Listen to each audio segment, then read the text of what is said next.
أعوذ بالله من الشيطان الرجيم. بسم الله الرحمن الرحيم.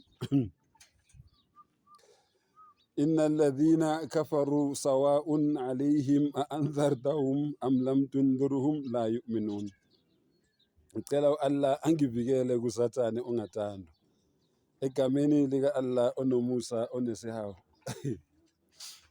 U-Allah uthi ku-Quran kahle kahle ududuza thina esidlulisa lo mlayezo lo wobunye bakhe. Uthi ngempela labo bantu laba abangakholwa noma ungaze ubaxwayise noma ungaze ubaxwayise, subhanallah, noma ungaze ubaxwayise noma ungaze ungabaxwayisi. U-Allah ududuza thina esikhuluma nani eningafuni ukulalela. Uthi hayi, khululekani. Bakhona nje labo abamatshe, noma ungapheka itshe nekhanda lakhe itshe lovuthwa kuqala, ikhanda lingakavuthwa. So noma ungaze ubaxwayise noma ungaze ungabaxwayisi, kuyafana nje. La anzartahum la tundirhum la yu'minun. Angeke baze bakholwe.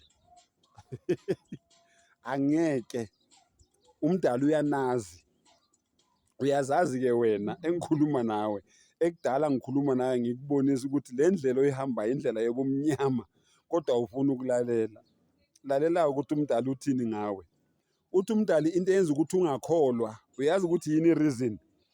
Khatama Allahu ala qulubihim. Inhliziyo yakho Allah uyivalile. Angithi uthi akayivala awufuni ukulalela.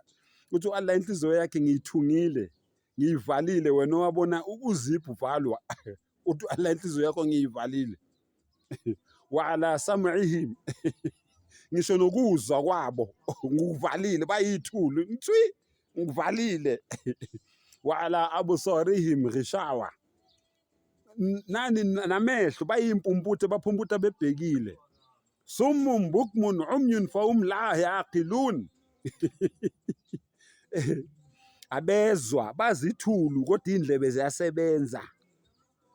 Dumb, bazimungulu kodwa bayakwazi ukukhuluma. And blind, bazimpumputhe kodwa babhekile.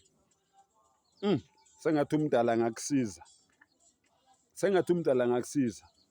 Then Allah uthini ekugcineni? Walahum adhabun adhim. Balindwe isijeziso esibuhlungu. Abantu abenza lokho abangafuni ukulalela balindwe yini? Isijeziso esibuhlungu. Mfowethu, dadewethu, uma ufuna ukusinda kuleso sijeziso leso, thatha lento, ayinabungozi. Wothi la ilaha illallah Muhammadur Rasulullah. Wothi la ilaha illallah Muhammadur Rasulullah. Wothi akekho onelungelo lokukhonzwa ngaphandle kuka-Allah, uMuhammad sallallahu alaihi wasallam uyisithunywa sakhe. Wothi akekho onelungelo lokukhonzwa ngaphandle kuka-Allah, uMuhammad sallallahu alaihi wasallam uyisithunywa sakhe. Uma ngabe wenze njalo, ususindile kulesijeziso lesi umdala akhuluma ngaso, athi walahum adhabun adhim. Balindwe yini? Isijeziso esibuhlungu labo bantu labo. Uma ufuna ukwazi ukuthi isijeziso sini ohlangana naso, sengikuse eBhayibhelini ke manje. Ayithi ngikhothele eQuran, hamba ovula uLuka 16 uverse 19. Wehle nayo leyo ncwadi leyo, uzwe ukuthi umuntu ongalaleli njengawe mayefika ethuneni kufike kwenzakaleni. Ithi uLazaro wafa, wase eyalakanyiswa wayohlala noAbraham esifubeni sakhe. Safa nesicebi sembelwa uDivas, wafa naye wembelwa, wezwakale sekhala. Ukhala kanjani ethuneni kanti ufile?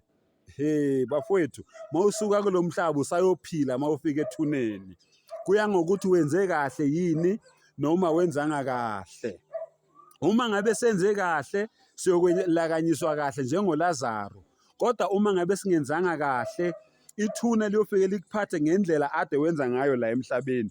Ungathi-ke awuxwayiswanga. Umdala uthi noma ngiyaxwayisa noma ngixwayisa angeke ulalele. Wena uzokhetha ukuthi ukhetha ukulalela noma ukhetha ukungalaleli. Wa akhiru dawana anilhamdulillahi rabbil alamin.